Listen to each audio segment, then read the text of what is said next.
என் அன்பு குழந்தையே, வாழ்க்கையை பார்த்து பயப்படாதே. உன்னை சுற்றி நடக்கும் நிகழ்வுகளை பார்த்து கலங்காதே. உன்னை சுற்றியுள்ள மனிதர்களின் குணநலன்களையும் மாற்றங்களையும் பார்த்து திகைக்காதே. நன்றாகத்தானே எல்லாம் போய்க் கொண்டிருந்தது, நன்றாகத்தானே நம்மிடம் பழகிக் கொண்டிருந்தார்கள், நம்முடைய நம்பிக்கைக்கு பாத்திரமாகத்தானே நடந்து கொண்டார்கள், இப்பொழுது என்னவாயிற்று என்று திகைத்து நிற்காதே. யாரை நீ நல்லவர்கள் என்று நினைத்தாயோ அவர்களே உனக்கு துரோகம் செய்கிறார்களே என்று வருந்துகின்றாய். நீ செய்த மிகப்பெரிய தவறு எது தெரியுமா? நல்லவர்களை விட்டுவிட்டு தீயவர்களை நம்பியதுதான். வாழ்வில் நீ எதையெல்லாம் நிரந்தரம் என்று நினைத்தாயோ அவையெல்லாம் நிதர்சனம் இல்லாத பொய்கள். அதை முதலில் நீ புரிந்து கொள். அவர்களால் உனக்கு ஒரு நன்மையும் இல்லை என்பதை உணர்ந்து கொள். உன்னுடைய வெகுளித்தனத்தையும் அப்பாவி குணத்தை அவர்கள் பயன்படுத்திக் கொண்டார்கள். இத்தனை நாட்களாக உன்னிடம் நாடகம் ஆடினார்கள். ஆனாலும் நீ இன்னும் அவர்களுக்காக வருந்துவதை பார்த்து நான் கண் கலங்காத நாளே இல்லை. இத்தனை நல்ல மனம் கொண்டவள் என்னுடைய பிள்ளை என்பதில் எனக்கும் பெருமைதான். போனது போகட்டும். இனி உன்னை யாரும் ஏமாற்ற நான் விடமாட்டேன். இனி உனக்கு எதிராக யாரும் சதி செய்ய நான் விடமாட்டேன். யாராவது உன்னை ஒதுக்கி வைத்தால் கவலைப்படாதே. உன்னை எந்த தூரத்தில் வைக்கின்றார்களோ அந்த தூரத்தில் வாழ பழகிக்கொள். அதனால் ஒரு நஷ்டமும் உனக்கு இல்லை. இழப்பு என்பது அவர்களுக்கே அன்றி உனக்கில்லை. அவர்கள் இழந்தது உண்மையான அன்பு கொண்ட உன்னுடைய உள்ளத்தை. நீ இழந்ததோ வெளிவேஷம் போடும் போலியான மனதை. எனவே இழப்பு என்பது அவர்களுக்குத்தானே அன்றி உனக்கு ஒரு இழப்பும் இல்லை. தானாக கையில் கிடைத்த பொக்கிஷங்களை தூக்கி எறிந்துவிட்டு குப்பை கூலங்களை கிளறிக் கொண்டிருக்கும் முட்டாள்கள் வாழும் உலகம் இது. அவர்கள் தூக்கி எறிந்தது பொக்கிஷமான உன்னை என்பதை அவர்கள் நிச்சயமாக ஒரு காலத்தில் உணர்வார்கள். நித்திய நிலவாக நீ இருக்கும் போது மின்னி மறையும் நட்சத்திரங்கள் பின்னால் ஓடுவதை என்னவென்று கூற? அவர்கள் முட்டாளாக இருப்பதற்காக நீ ஏன் வருந்துகின்றாய்?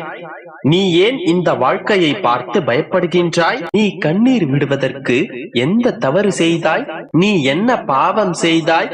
கதறி அழுவதற்கு நீ யாருக்கு எந்த துரோகம் செய்தாய்? துக்கப்பட எதுவுமே செய்யாத உனக்கு இத்தனை கஷ்டங்களா என்று வருந்தாதே. தர்மத்தின் வாழ்வுதனை சூதுகவும் இறுதியில் தர்மமே வெல்லும் என்று நீ கேள்விப்பட்டதில்லையா? கிருஷ்ண பரமாத்மாவின் வார்த்தைகள் இப்போது உன்னுடைய வாழ்க்கையில் நடந்து கொண்டிருக்கின்றது. அவமானப்படும் போது அவதாரமெடு, வீழ்கின்ற போது விஸ்வரூபம் எடு, புண்படும் போது புன்னகை செய், வாதாடுவதை விட்டுவிட்டு வாழ்ந்து காட்டு. ஒரு சில துரோகங்களுக்கு சரியான பதிலடி என்னவென்று தெரியுமா? உன்னுடைய வார்த்தைகள் அல்ல, உன்னுடைய வாழ்க்கை. உனக்கு துரோகம் செய்ததற்காக அவர்கள் வெட்கப்படும்படி நீ வாழ்ந்து காட்டுவதே அவர்களுக்கு நீ தரும் சரியான பதிலடி. இப்பொழுது நீ போராடி கொண்டுதான் இருக்கின்றாய் என்பது எனக்கு தெரியும். ஆனால் வெற்றி உன் பக்கம் நெருங்கிக் கொண்டிருக்கின்றது என்பது எனக்கு மட்டுமே தெரியும். நடப்பதையெல்லாம் பார்த்தால் இனி எங்கே இப்போது நடக்கப் போகின்றது, எல்லாம் முடிய போகின்றது என்று விரக்தி அடைந்துள்ளாய். ஆனால் உன்னுடைய அப்பாவிற்கு ஒரு நொடி போதும்.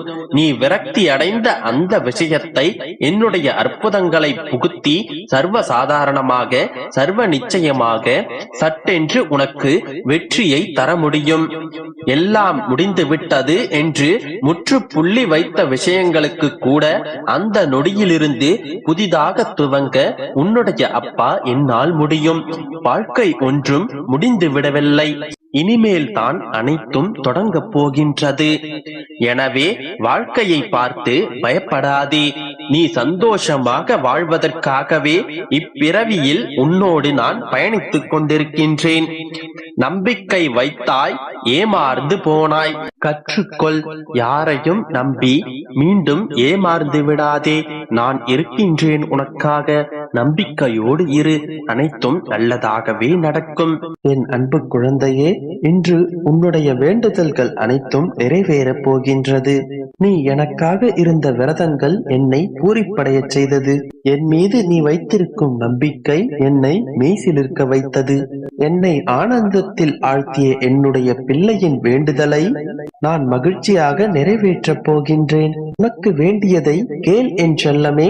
உன்னுடைய ஆசைகளை நிறைவேற்றுவதுதான் இந்த தந்தையின் கடமை. இத்தனை நாட்களாக நான் கேட்ட அனைத்தும் எனக்கு கிடைக்கவில்லை, என்னுடைய ஆசைகள் எதுவும் நிறைவேறவில்லை என்றுதானே உன்னுடைய மனதிற்குள் நினைத்துக் கொண்டிருக்கின்றாய். கவலைப்படாதே என் கண்மணி. உன்னுடைய வேண்டுதல்கள் நிறைவேற கொஞ்சம் காலதாமதம் ஆனாலும் அதற்கான சரியான காரணம் ஒன்று இருக்கும் என்பதை நீ புரிந்து கொள். நிச்சயமாக நீ நினைத்தபடி அனைத்தும் ஒரு கட்டத்தில் உனக்கு கைகூடி வரும். உனக்கான நேரத்தை நீ நெருங்கிவிட்டாய். இனி உன் வேண்டுதல்கள் அனைத்தும் ஒவ்வொன்றாக நிறைவேறத் தொடங்கும். நீ சந்தோஷத்தை அனுபவிக்க தயாராக இரு. என் அன்பு செல்லமே, நான் கூறுவதை முழுமையாக கேள். உன்னுடைய கவலைகளை நான் தீர்ப்பேன். என்னை நம்பு. என்னை பார்த்து கொண்டிருக்கும் உன்னுடைய கண்களையும், என்னுடைய நாமத்தையே உச்சரித்துக் கொண்டிருக்கும் உன்னுடைய உதடுகளையும், என்னையே சுவாசமாக்கி உள்ளிழுத்து வெளிவிடும் உன்னுடைய சுவாசத்தையும், என் பெயரை கேட்டவுடன் சிரித்து சந்தோஷிக்கும் உன்னுடைய மனதையும் நான் ஆசீர்வதிக்கின்றேன். என் அப்பா என்னை பார்த்துக் கொள்வார் என்று ஒவ்வொரு நொடியும் என்னையே நினைத்து உருகும் என்னுடைய பிள்ளை, உன்னை பார்க்கும்போது எனக்கு மிகவும் வியப்பாக இருக்கின்றது என் செல்லமே. என் குழந்தையின் உள்ளத்தில் இருக்கும் பிரச்சனையை பார்க்கும்போது இந்த உலகத்தை விடவே பெரியதாக இருக்கின்றது. உன்னையும் உன் மனதையும் புரிந்து கொள்ளாதவர்களை நினைத்து, உன் மனம் படும் பாட்டை நினைத்து, அவர்களுக்காக நீ உன்னுடைய நேரத்தை கரைத்துக் கொண்டிருப்பதை பார்த்து நான் பெருமைப்படுகின்றேன். நாள்தோறும் குடும்பத்தில் பிரச்சனை, நிராகரிப்பு, மன உளைச்சல் என நீ படும் பாட்டை நான் அறிவேன். ஆனால் அவை அனைத்தும் தெரியாமல் உன்னை பார்த்து இவர்கள் பொறாமைப்படுகின்றனர். எப்பொழுதும் உன்னுடைய விருப்பம் போல் செயல்படு. எப்போதும் நான் உனக்கு துணையாக இருக்கின்றேன். இனி நீ யாரை பற்றியும் கவலைப்படாதே. என்றும் உன்னுடன் மற்றவர்களை கைகட்டி வைத்திருப்பேனே தவிர என்றும் உன்னை மற்றவர்கள் வாசலில் கைகட்டி நிற்க வைக்க மாட்டேன். உன்னை தேடி அவர்களை நான் உன் வீட்டருகில் வர வைக்கிறேன். நான் இருக்கும் போது நீ எதற்காகவும் கலங்காதே. விரைவில் உன்னுடைய கவலைகள் அனைத்தையும் நான் தீர்ப்பேன். என்னை நம்பு. நிம்மதியும் வெற்றியும் உன்னை தேடி வரும். என் செல்லமே, உன்னுடைய அனைத்து துன்பங்களும் துயரங்களும் விரைவில் நீங்க போகின்றது. உன்னுடைய வாழ்க்கையில் நீ சுபிக்ஷம் பெறுவாய். நிச்சயமாக உன்னுடைய வாழ்க்கையை பிரகாசமாக மாற்ற வேண்டியது உன் அப்பா என் பொறுப்பு. உன் அப்பாவாகிய நான் இருக்கும் போது நீ எதற்காக வருந்திக் கொண்டிருக்கின்றாய்? அடிக்கடி கூறுகிறேன் என்பதால் நீ என்னை அலட்சியம் செய்கின்றாய் அல்லவா? அப்படி நினைக்காதே என் தங்கமே. மீண்டும் கூறுகிறேன், உன்னுடைய மனபாரத்தை என்னுடைய காலடியில் வைத்துவிடு. அதை நான் பார்த்துக் கொள்கின்றேன். நீ எல்லாவற்றையும் மறந்து மகிழ்ச்சியாக சிரித்து வாழ வேண்டும். அதுதான் என்னுடைய ஆசை. எனக்காக இதை மட்டும் செய்வாயா என் செல்லமே? எனக்காக நீ இதை செய்தே ஆக வேண்டும். கவலையை மறந்து சந்தோஷமாக வாழ். நான் இருக்கின்றேன். எதற்காகவும் கவலைப்படாதே. நம்பிக்கையோடு